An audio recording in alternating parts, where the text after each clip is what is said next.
In the early 20th century, you would have been mad to consider a career in physics. We had it done, finished, over with.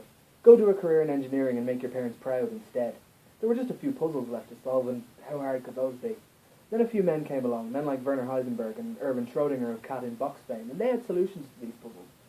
But these solutions turned the world upside down. Academics rioted, rallied, and railed against them because every notion and every conviction was challenged. That didn't make their idea any less true. The idea they came up with was quantum mechanics. I won't go through with you why it's called quantum mechanics. It's not because it's small. One quanta is the smallest amount of something you can have. One giraffe is one quanta of giraffe.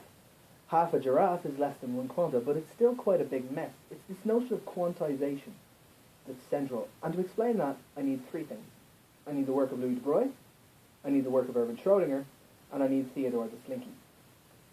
It's relatively common knowledge that white light is both a wave and a particle. But Louis de Broglie took that one step further and said, no, every particle is also a wave. Every particle has a wave aspect.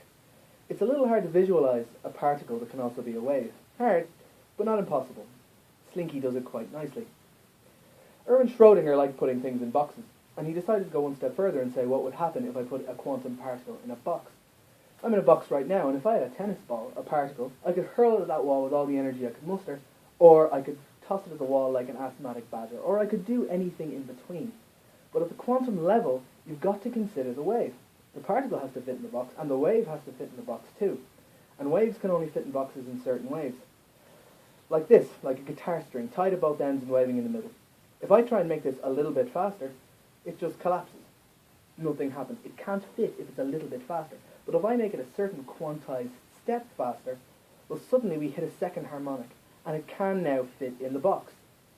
If I hit the gym, I could show you the third, fourth, fifth harmonics, but I can't do that quite yet. The idea is, though, you can't go a little bit faster. You have to go a certain quantized step faster, and it only exists in quantized steps. It would be like if I could run across this room, or crawl across this room, and do absolutely nothing in between. If we could only move cars at 100 miles an hour and 5 miles an hour, and otherwise we'd be stuck. That idea is insane, and it's still true. We need to be on the lookout for these ideas that can turn our world upside down, because we need to make sure we're still the right way up.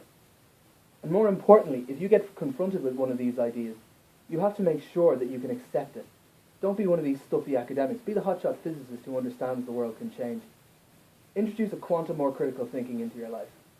Thank you for listening.